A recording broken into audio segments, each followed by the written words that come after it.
As visitas de Estado a Portugal começam todas no Mosteiro dos Jerónimos para homenagear Luís de Camões, o fato nacional e a língua portuguesa, a língua de Camões. É do protocolo.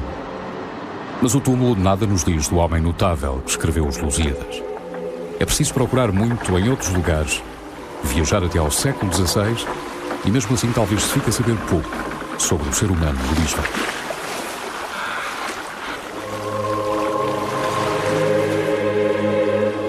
Quando Luís nasceu, o tráfego marítimo estava nas mãos dos portugueses. Henrique, o navegador, ajudara a criar as bases de um império que todos os anos lançava homens e navios à procura de outros mundos. A aventura começou no Magreb, torneou a África, descobriu o caminho marítimo para a Índia e atingiu o Brasil. Uma parte importante do mundo conhecia os navios do rei de Portugal. Luís de Camões foi o cantor dessa aventura marítima, mas ficou enleado naquilo que escreveu. Do homem que foi, quase nada se sabe. É pouca a documentação a esclarecer esta biografia obscura. Tudo aponta para que tenha nascido em Lisboa, numa rua como esta da velha cidade já desaparecida. Se nasceu em Lisboa, como parece ser certo, em criança terá conhecido muitos dos recantos destes bairros que têm vasos de flores e roupa a secar à janela. Terá sido na moraria? Talvez sim, pois detecta-se a presença da mãe do poeta, Ana de Sá, a viver no antigo bairro Moro de Lisboa. A biografia de Ana também é pouco esclarecedora. Certos autores antigos consideram-na nascida em Santarém, ligada à família nobre dos Macedos. O pai, Simão Vaz de Camões, a quem se atribui uma ligação familiar ao navegador Vasco da Gama, terá morrido ao serviço do rei no Oriente. Mas em que dia, de que ano nasceu Luís? Dá-se como muito provável que tenha sido em 1534 ou 35. O dia em que nasci, mora e pereça.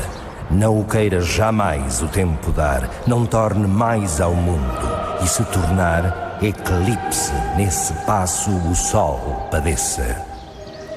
Ó gente temerosa, não te espantes, que este dia deitou ao mundo a vida mais desgraçada que jamais se viu.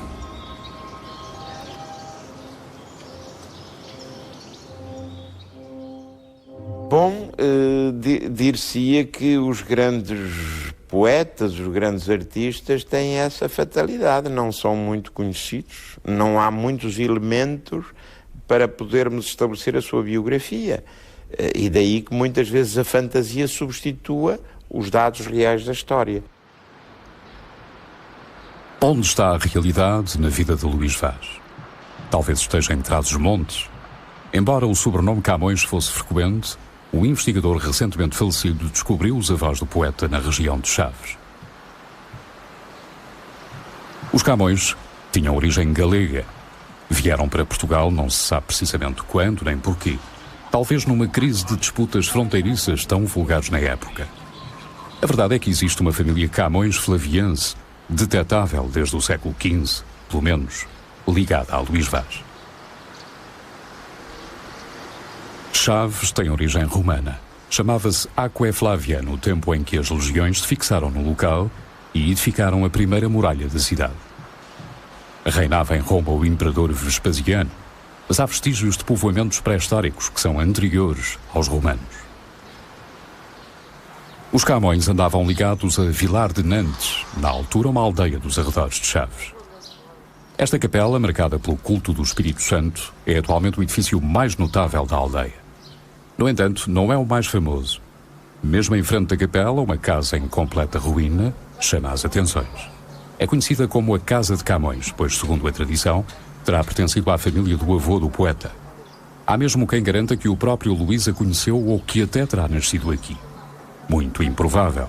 Não há sequer a certeza que fosse esta a casa da família Camões.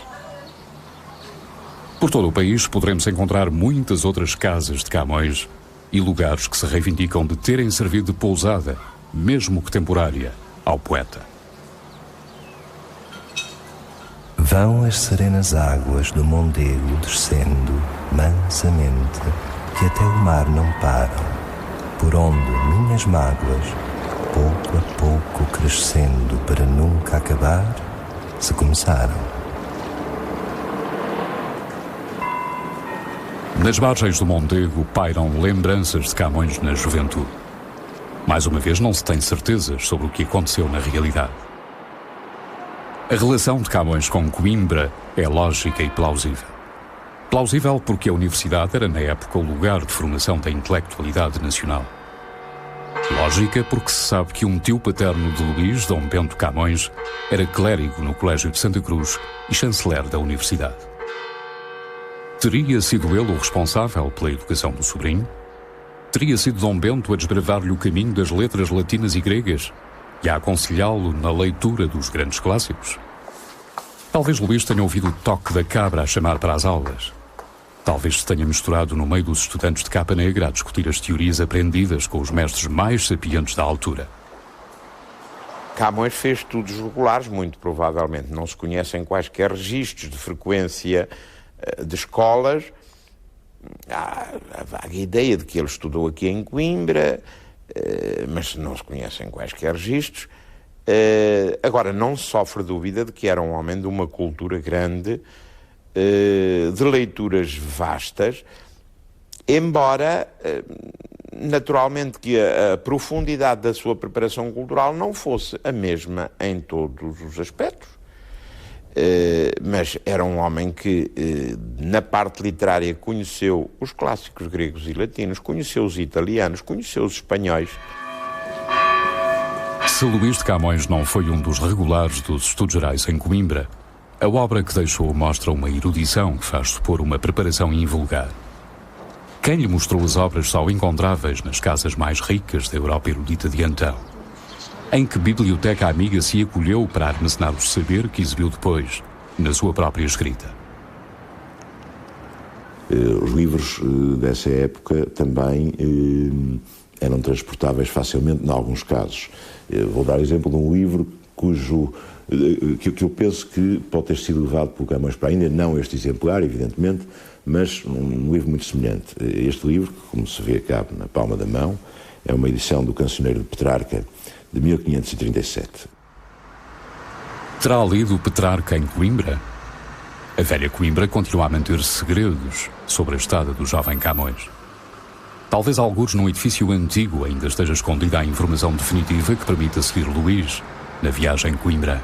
Até lá, tudo permanecerá na obscuridade. As noites transformam-se em dias.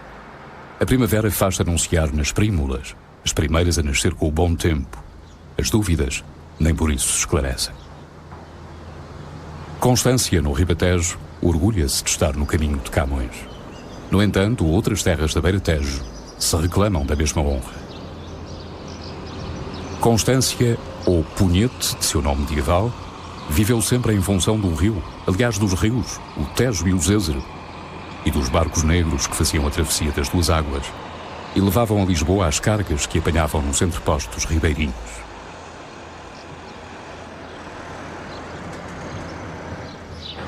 A Rua do Arco desce diretamente para o rio. As casas pequenas e de traça medieval não diferem muito daquelas que existiriam no tempo de Camões.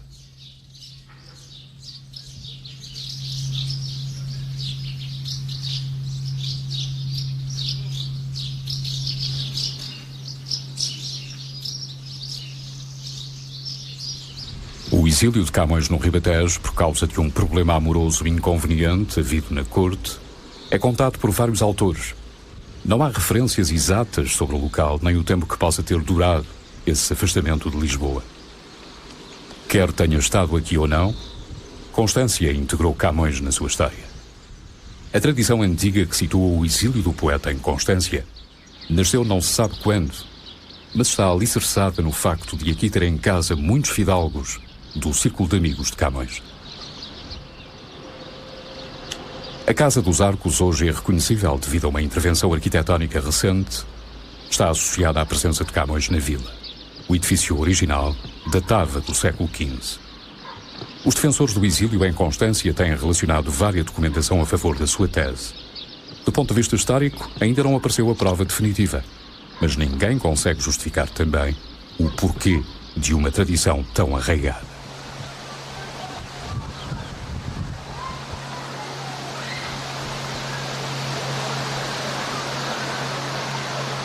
Ao longo do sereno Tejo, suave e brando, num val de altas árvores sombrio, estava o triste almeno, suspiros espalhando ao vento e doces lágrimas ao rio.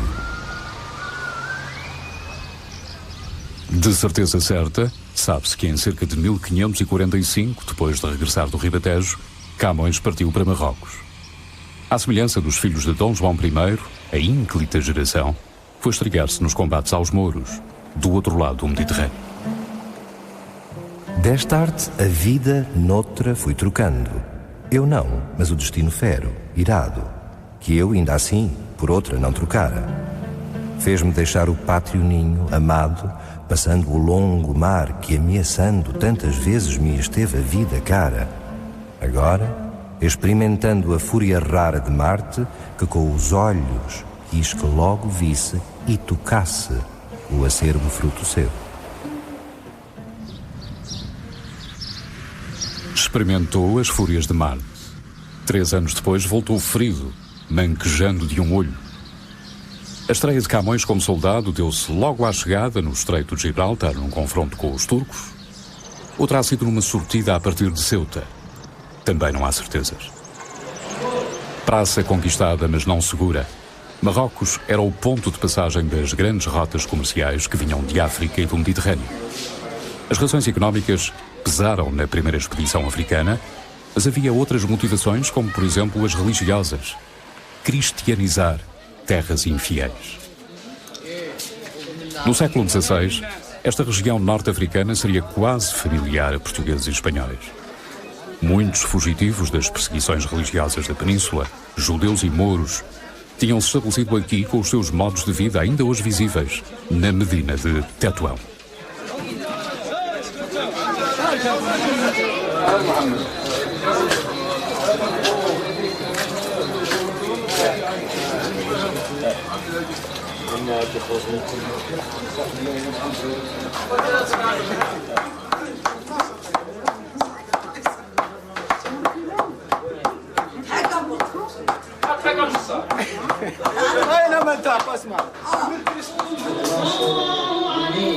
No tempo de Camões, o português e o castelhano não seriam línguas desconhecidas, e o cereal marroquino talvez fizesse algum do pão comido no outro lado do Estreito de Gibraltar.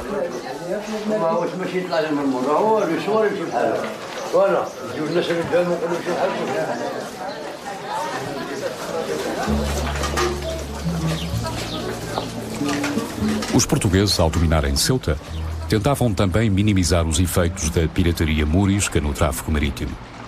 Dadas as circunstâncias específicas da cidade, como baluarte defensivo da área do Estreito de Gibraltar, estabeleceram uma praça militar. Parte destas muralhas e baluartes foram erguidas no período português. Atualmente, muito alteradas pelas sucessivas reconstruções e acrescentos, constituem o mais imponente monumento de Ceuta. O fosso, uma obra de engenharia notável, ainda hoje é navegável, embora com utilizações meramente turísticas. Faz a comunicação entre as águas das baías norte e sul.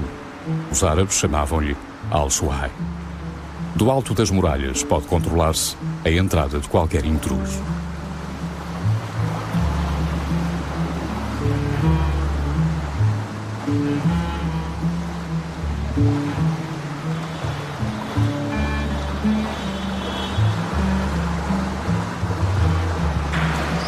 A saída dos portugueses de Ceuta foi uma consequência da União Ibérica, que juntou as duas coroas da península.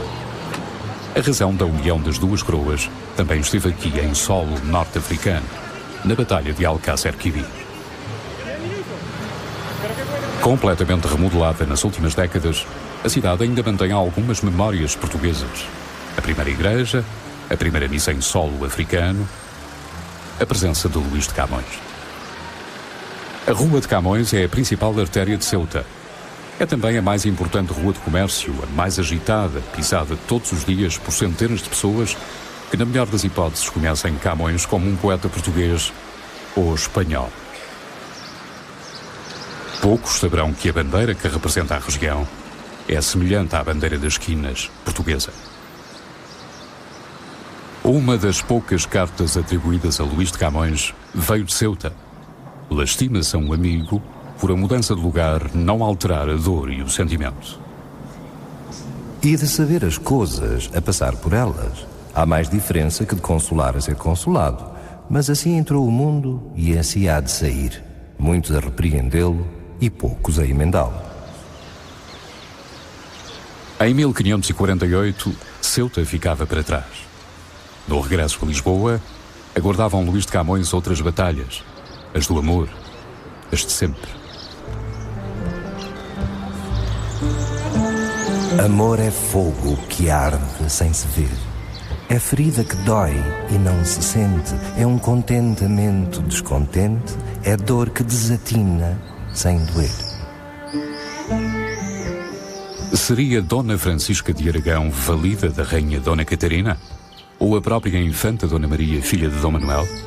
Quem seria a dama misteriosa dos painéis do Palácio de Fronteira? Na biografia fantástica de Camões dá-se como certa uma relação amorosa com a infanta Dona Maria. A dama terminou os dias retirada dos prazeres do mundo, no convento de Carnide, e está sepultada na Igreja da Luz. Uma lápide colocada a meio do corredor da nave central assinala o lugar onde repousa a infanta, filha de Dom Manuel, irmã de Dom João III.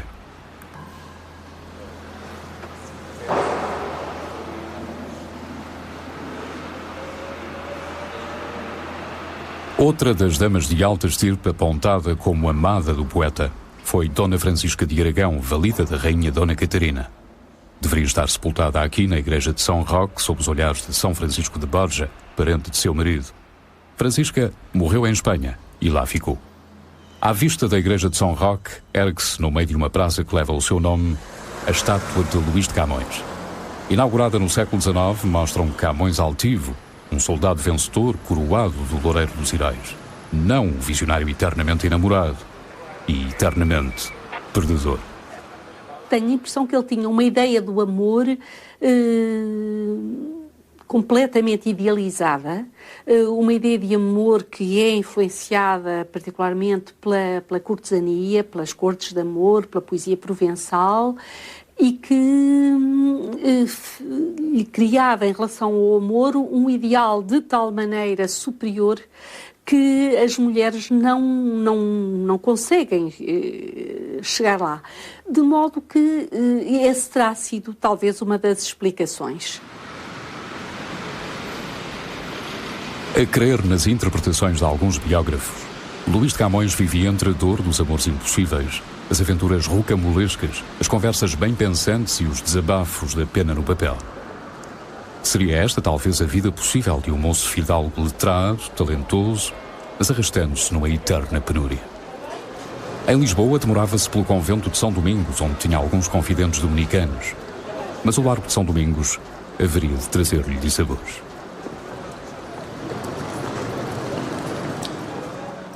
No dia da procissão de Corpo de Deus, dia soleníssimo, estando o rei e a corte em Lisboa, o poeta envolve-se numa questão em defesa de uns amigos, fere um servidor da Casa Real e é preso. É preso e é levado para o tronco.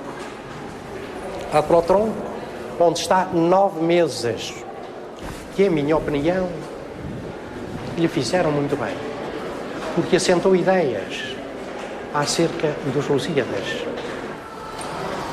O tronco de Lisboa não era longe do Largo de São Domingos, mas desde o século XVI muita coisa mudou na fisionomia da cidade. A prisão onde esteve Luís de Camões já não existe, mas na toponímia mantém-se um misterioso pátio do tronco a recordar a prisão desaparecida. O túnel está cheio do retrato de Camões pintado nos azulejos, uma homenagem contemporânea a clamar pela atenção dos distraídos. E Luís Vaz, atrás das grades a amargar a injúria da privação da liberdade por ter posto a mão no tal Gaspar Borges, porque a honra assim o exigia. E quanto às novas que na vossa me pedis, aguardei, pondo à parte a muita necessidade que de vós me faz ter, que já não quero que as façais por mais amizade.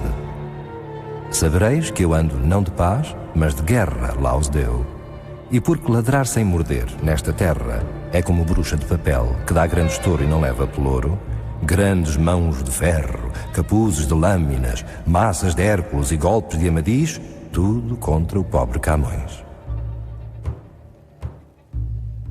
Naquela época era preciso ser-se adulador, ser-se acomodatício, enfim, assediar, de certo modo, o poder com a sua presença e ser humilde e não perder a vontade. Ora, Camões não era nada disso. Camões era um homem orgulhoso, de humilde também não tinha grande coisa, tinha muita consciência do seu talento, do seu gênio extraordinário e enfim, e tinha mau feitio. A verdade é que se malquistou com muita gente e, portanto, não tinha, de modo nenhum, perfil psicológico para, digamos, se dar bem com o poder e tirar do poder as benesses que poderia ter tirado.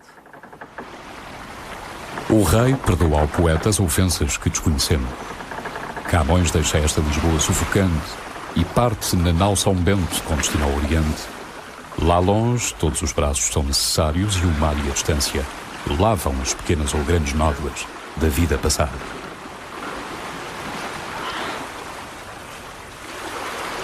A viagem demorou meio ano. Era assim naquele tempo. E embora nada conste sobre como terá decorrido, parece que a chegada à Índia não foi isenta de contratempos. Era o normal. Com a entrada na Barra de Goa, começava uma outra etapa da vida de Luís de Camões. Durou cerca de 15 anos. O século XVI viu crescer a imigração para a Índia. Funcionários régios, artífices de muitas artes, gente à procura da fortuna. Camões era mais um que vinha servir ao rei, a Índia.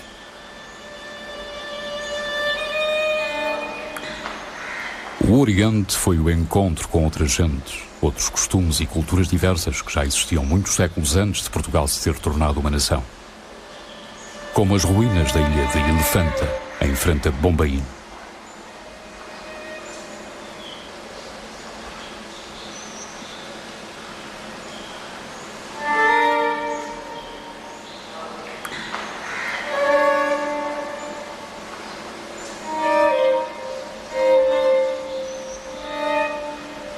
E Luís Vaz enfrentaria os templos escavados na lava vulcânica por homens de outras fés com o fascínio dos deslumbrados?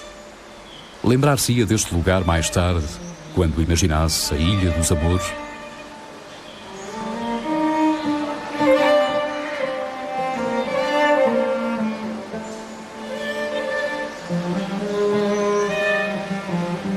Uns anos antes da chegada de Camões, os portugueses tinham conquistado Bombaim e a ilha de Elefanta ao sultão de Gujarat, instalando-se no local. O nome de Elefanta foi dado pelos portugueses. Atualmente, o santuário é um destino turístico onde vagueiam vendedores de souvenir, turistas e bichos.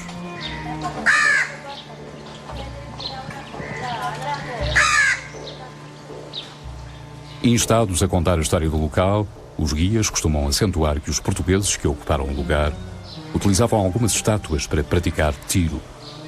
Algumas, de facto, têm os corpos dilacerados.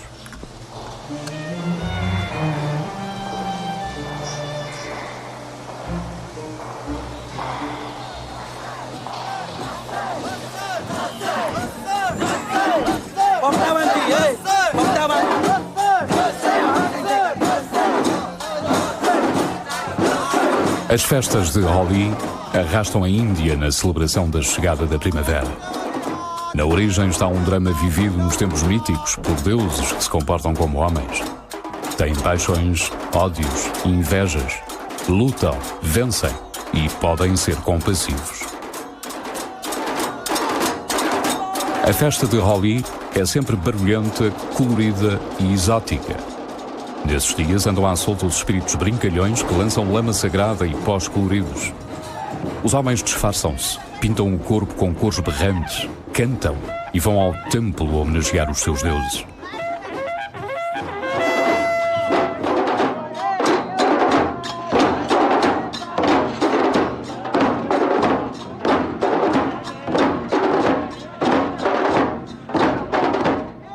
A empresa dos descobrimentos e toda a parte que ele teve como errante em consequência dessa nossa presença no Oriente, lhe dá uma forma de viver o seu tempo que talvez nenhum dos outros tenha tido, e por isso ele tem uma individualidade tão grande, mesmo no contexto da literatura europeia da época.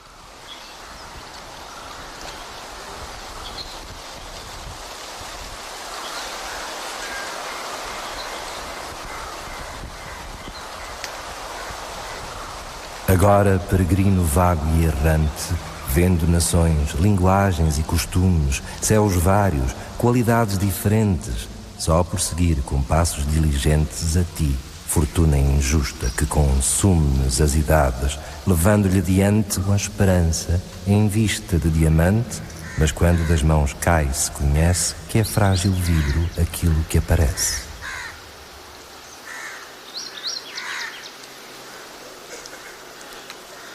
Em Goa, Camões foi acolhido à beira do rio Mandouvi, na casa de Garcia da Horta, o boticário, autor de Colóquio dos Simples e das Drogas da Índia. Com o seu hospedeiro, deve ter tido contacto com as fabulosas ervas e plantas de que o Oriente é pródigo. Da amizade entre os dois, surgiram os versos.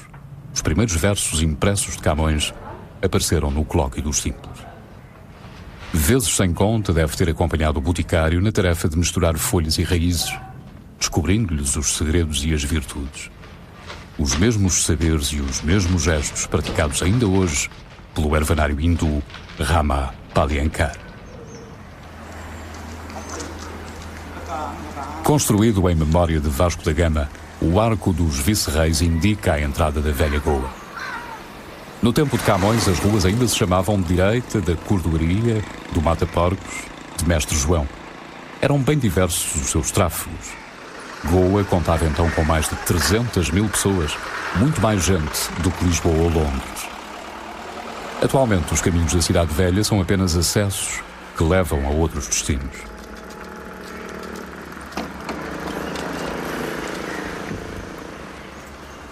Com o tempo, as casas fugiram do rio e dos lugares pantanosos e insalubres. Procuraram lugares mais altos, com melhores ares. Mas até essas casas já estão envelhecidas, e os goeses de hoje procuram bairros afastados das glórias da história antiga.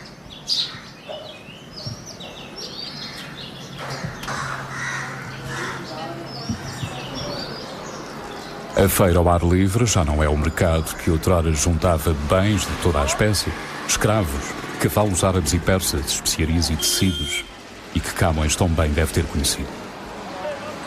Agora vende-se apenas o essencial para o consumo das casas de família, frutas, legumes das quintas dos arredores. No século XVI, Goa era capital do Império Português no Oriente. Um viajante da época descreveu extasiado o movimento de pessoas e bens na cidade. Falou das embaixadas enviadas por príncipes indianos que tinham assuntos a tratar com os portugueses. Da cidade magnífica, com enormes casas e jardins. Por ano, mais de 2.000 navios circulavam no porto de Panjim. Goa era a Goa dourada.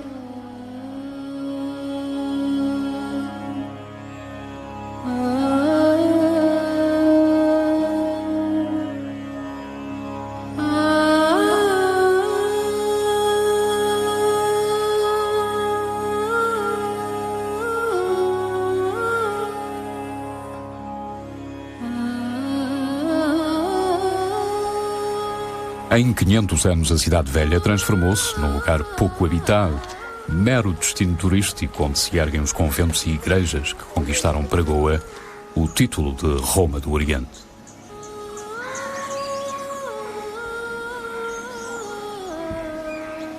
Ruínas e lápidas quebradas, cheias dos nomes das famílias reinais, gente que veio do reino, são as testemunhas desse passado de opulência cristã que se viveu aqui. Em meados do século XX, uma estátua triunfante de Luís de Camões dominava o centro desta praça.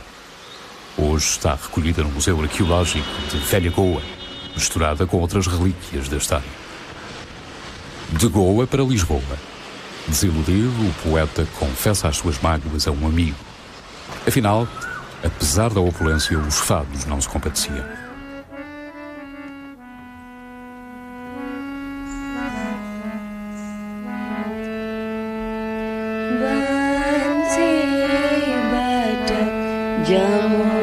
Depois que dessa terra parti, como quem o fazia para o outro mundo, mandei enforcar a quantas esperanças dera de comer até então, com pregão público, por falsificadores de moeda.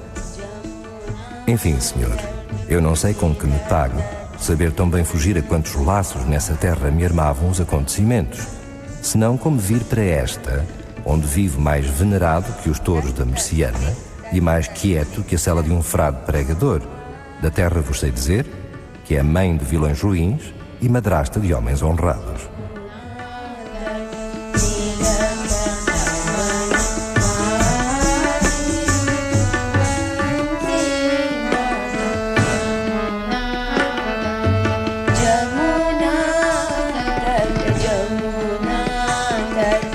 Mas a Índia, mãe de vilões ruins, também sabia tornar-se uma festa dos sentidos. Mal se afastasse dos aventureiros, das intrigas ruins, das danadas invejas, esquecendo assim gratidões da terra, largada à espada, talvez Camões esquecesse os desenganos do embalo de uma dança Kathak em honra de Krishna.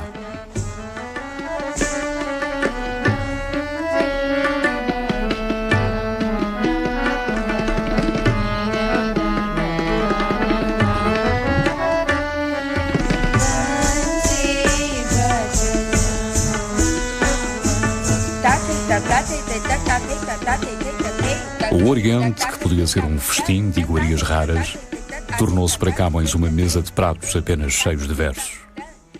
Pelejou duro, foi preso e não encheu os bolsos de ouro como tantos outros.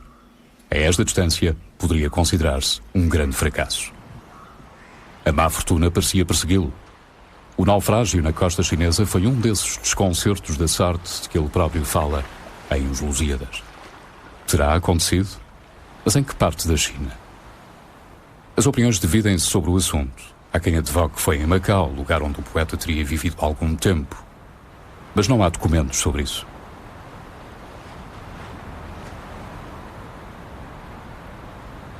Eu acho muito pouco provável que Camões tenha estado em Macau. Curiosamente, as referências que ele dá sobre a China são muito pobres. Ele limita-se a falar do soberbo império e fala também do imperador chinês, introduzindo uma informação errada. Diz que o imperador chinês era eleito entre uma elite guerreira, digamos assim. Essa informação, quando comparada com as notícias que nós temos da época, é perfeitamente falsa e é muito provável que o Camões a tivesse lido em algum dos livros portugueses disponíveis então, e nomeadamente numa história do descobrimento da Índia, escrita pelo Fernão Lopes de Castanheira.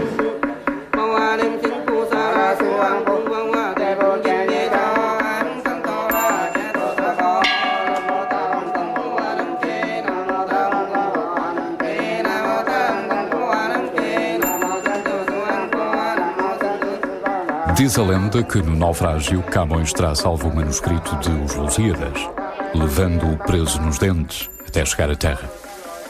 No desastre teria perecido uma moça china que o servia e por quem Camões sentia muito afeto. Dinaman, nome de ninfa. Ah, minha Dinaman, assim deixaste quem não deixara nunca de querer-te. Ah, ninfa, já não posso ver-te tão azinha, esta vida desprezaste.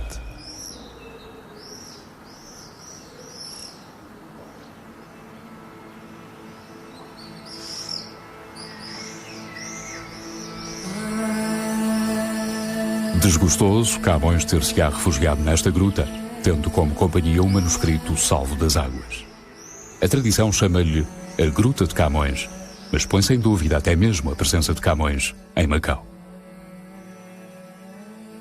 É uma construção tipicamente romântica, porque, repare, associa o poeta, que é o poeta da nacionalidade, portanto, àquele lugar do Extremo Oriente onde os portugueses quiseram a determinada altura comprovar que tinham direitos históricos sobre ele. Portanto, é uma associação extremamente interessante do ponto de vista ideológico, mas não quer dizer que tenha fundamento histórico. No final da década de 60 do século XVI, o mar e o infortúnio levaram Luís Vaz ao outro lado do Índico, à costa oriental africana. Os portugueses dominavam uma faixa que ia de Moçambique até Zanzibar. Tentavam policiar os mares da região de modo a inviabilizar as rotas de comércio muçulmanas que prejudicavam os negócios da Índia. Novamente peregrino e errante, Camões desembarca em África. Outro mundo, muito diferente da Índia, onde serviram o rei e as musas. Talvez Camões já tivesse perdido as esperanças de ser bem-sucedido no ultramar. Os relatos que ficaram desse tempo dão conta de um homem acabrunhado pela desdita, sem dinheiro e a sobreviver graças aos amigos.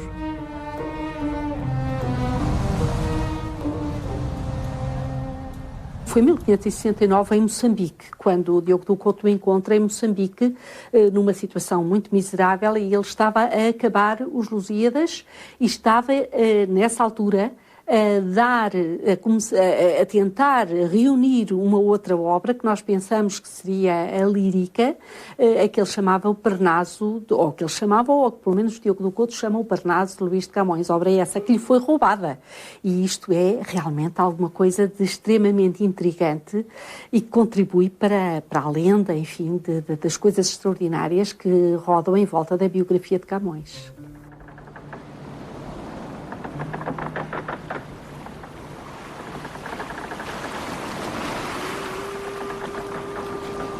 Camões demorou-se um inverno inteiro em Moçambique.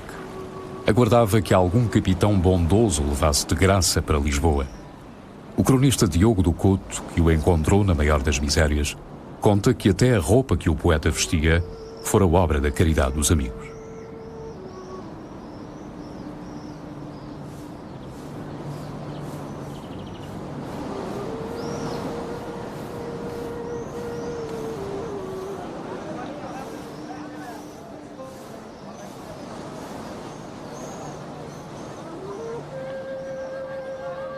Foge-me pouco a pouco a curta vida, e por caso é verdade que ainda vivo.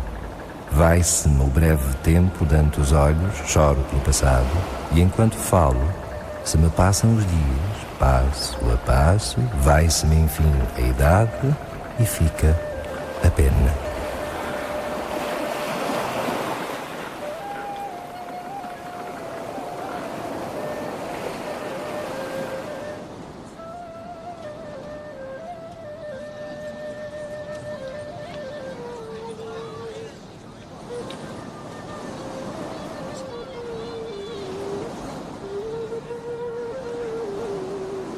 Vênus e Marte, a guerra e o amor, haviam tomado conta desta vida que conhecia então momentos de desânimo. Era tempo de retomar a nau rumo ao porto de partida e dar a conhecer a grande obra, os Lusíadas.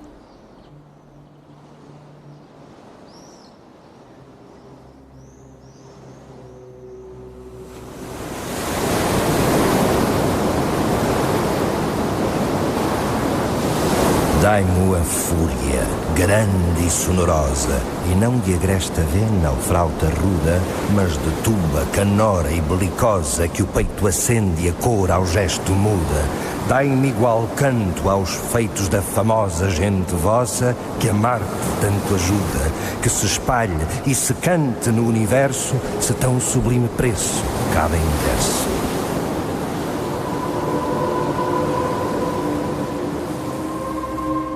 Camões chega a Lisboa em 1570.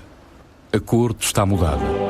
2 anos antes subirá ao trono o rei adolescente Dom Sebastião, a quem competirá autorizar a edição de Os Lusíadas. A biografia lendária também refere que Camões terá ido ao Paço para ler o poema ao rei e à corte.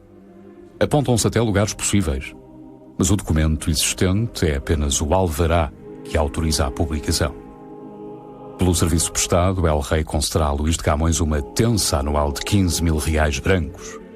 A obra canta à maneira das epopeias de Homero os principais feitos dos portugueses nas partes da Índia.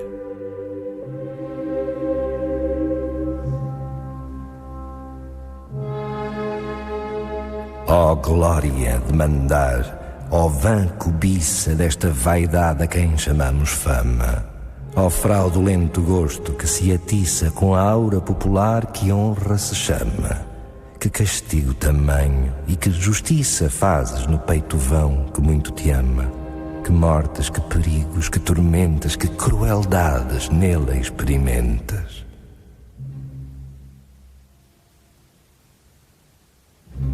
A obra saiu da oficina de António Gonçalves em julho de 1571. A Inquisição não encontrou nada escandaloso a obstar à publicação. Um hino à grandeza de uma nação à beira de uma grande crise. Cerca de 7 anos depois, Dom Sebastião perdia-se em Alcácer Quibir. Podemos dizer que os Lusíadas, por um lado, são o poema da grandeza de Portugal, mas, por outro lado, são um prenúncio da decadência do nosso país, sobretudo da decadência do seu domínio no mundo e da decadência a partir dos costumes. Os Lusíadas são também um grande manifesto em relação à importância da unidade europeia e à preservação da civilização europeia.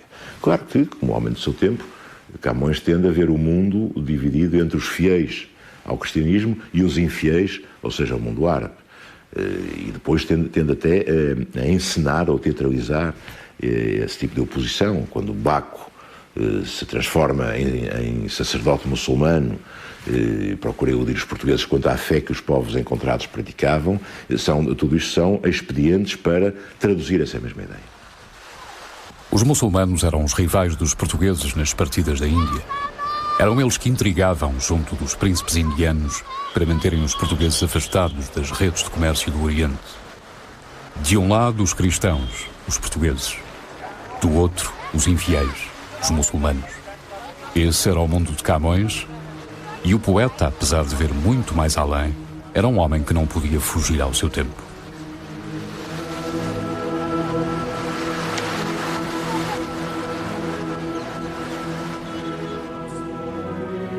Os Lusíadas cantam a aventura de um povo, os lusitanos, os descendentes de Luso, personificados por Vasco da Gama. Fora ele o homem a abrir os mares e a chegar à Índia por um caminho até então desconhecido. Gama simboliza o espírito indomável, que não teme forças mais poderosas que o tentam fazer desistir. Os deuses estão contra os portugueses e vão interpondo os colhos no seu caminho. Mas ao ver que os ânimos não esmorecem, outros deuses tomam o partido dos navegadores.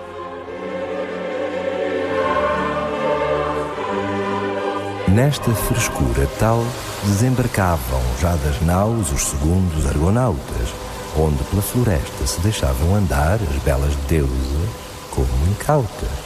Algumas doces cítaras tocavam, algumas harpas e sonoras flautas, outras, com os arcos de ouro, se fingiam seguir os animais que não seguiam. Por outro lado, é óbvio que só um monstro de insensibilidade é que pode ficar insensível à beleza e à opulência dos Lusíadas, da poesia do Camões em geral, e até dos Lusíadas, como é óbvio, não é? E Luís Vaz? Como era o homem que se esconde na obra? Qual o seu verdadeiro retrato? Segundo Manuel Severino de Faria, um biógrafo que não o conheceu, era de meia estatura, grosso e cheio de rosto, e algum tanto carregado de fronte. Tinha o nariz comprido, levantado no meio, e grosso na ponta.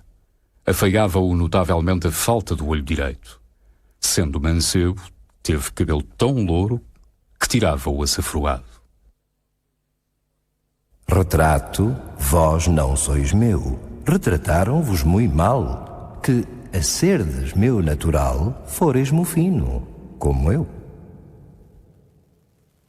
A primeira vez que vi algo sobre o Camões que me lembrasse gente, vida humana de carne e osso, foi aquele surpreendente retrato da prisão em que o homem está sentado a uma mesa a mostrar um prato de arroz, um prato de uma comida que lhe serviam que era fraquíssima, não é?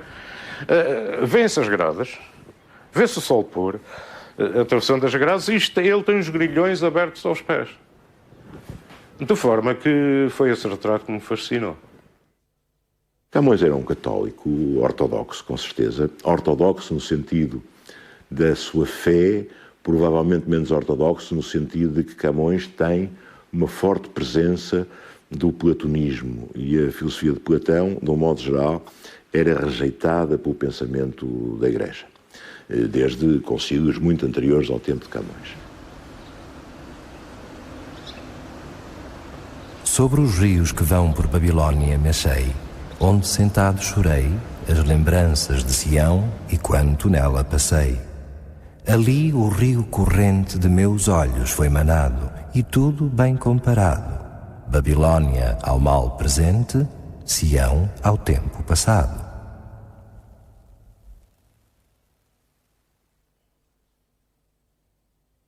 Ele é uma das personagens dos Lusíadas.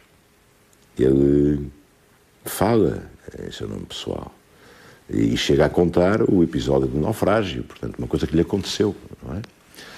De maneira que a voz do Camões, enquanto personagem daquilo que está a escrever, é muito constante. E na lírica, pois ele exprime todas as contradições do seu eu, todo o debate entre a razão e o sentimento, às vezes até todo o absurdo da vida, em termos de quem viveu esses conflitos. E, portanto, de algum modo, encena-se como personagem. É, de facto, uma tentação fazer a biografia de Camões a partir da sua obra, porque ele convida-nos, por assim dizer, a isso. Ele, de tal maneira, entretece certas circunstâncias da sua obra com a sua vida. Tantas vezes nos diz que aquilo é verdade vivida por ele, que ele é um homem de carne e de sentidos, que nós somos convidados, por assim dizer, a imaginar o que terá sido a vida dele. Eu penso que nós estamos, e eu digo nós porque eu própria gostaria de o fazer, julgamos que, descortinando uma determinada biografia de Camões, através da obra e através, enfim, de toda a documentação que temos, não é muita, mas sempre é alguma, que seríamos capazes de encontrar essa figura extraordinária que é o poeta.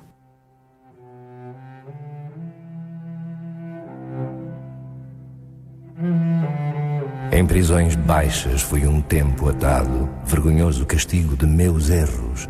Ainda agora arrojando levo os ferros, que a morte a meu pesar tem já quebrado. Sacrifiquei a vida a meu cuidado, que amor não quer cordeiros nem bezerros.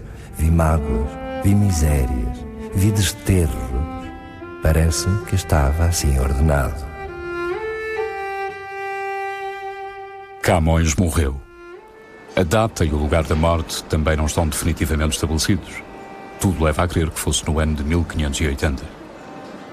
Talvez este lugar da calçada de Santana tenha assistido aos seus derradeiros momentos.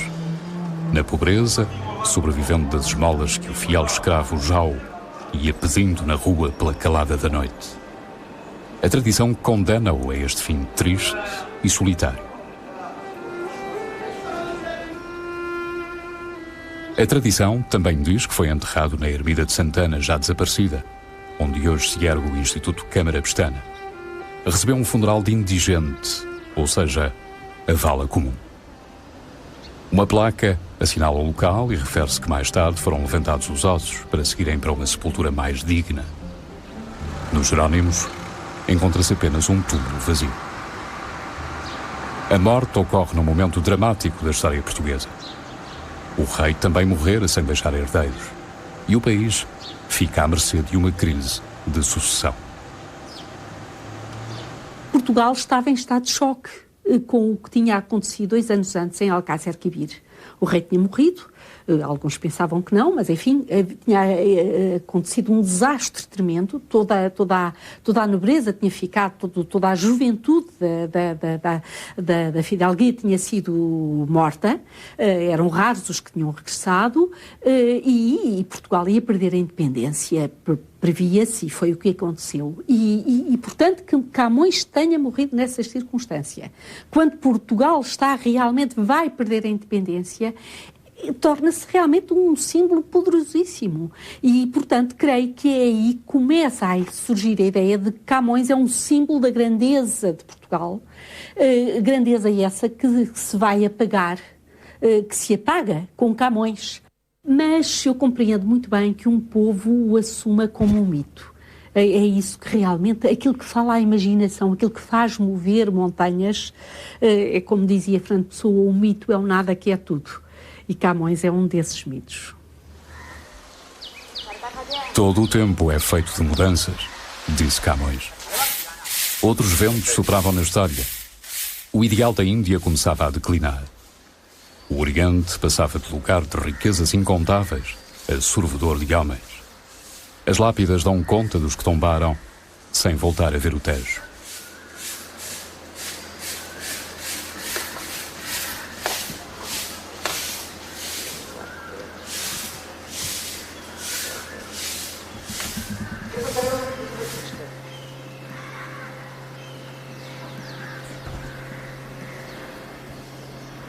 Bassaim, à beira do Mar das Índias, pertenceu ao reino de Cambaia, mas foi tomada pelos portugueses para defender os seus domínios na costa indiana.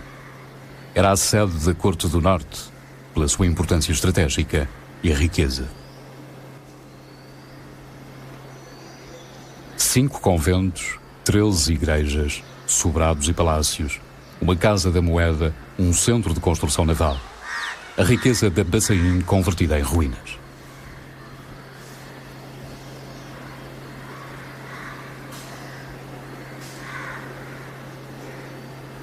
A cidade muralhada foi vencida definitivamente no século XVIII pelos Marathas, depois de um cerco em que morreu quase toda a guarnição, perto de 800 homens. Os atacantes, uma coligação de senhores contrários aos portugueses, perderam 5.000 homens, mas saíram vencedores.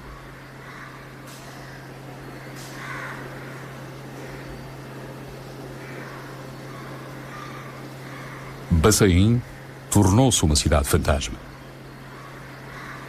As igrejas, os conventos, deixaram de fazer sentido e os convertidos de São Francisco Xavier regressaram às suas antigas crenças, bem longe das construções portuguesas.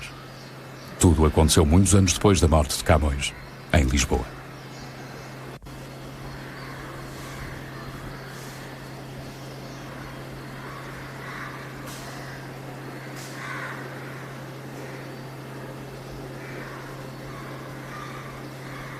Bassaim é o mito da Índia e é o passado. E hoje em dia, o português ainda será a língua de Camões? O dia em que nasci, Moura e Justiça. É ferida que dói, que não se sente. É um contente sem não deixar andar. É dor que joga e azar. Dá igual canto aos feitos da famosa gente vossa que marca tanto ajuda, que se espalha e se canta no universo, se tão sublime preço cabe em verso.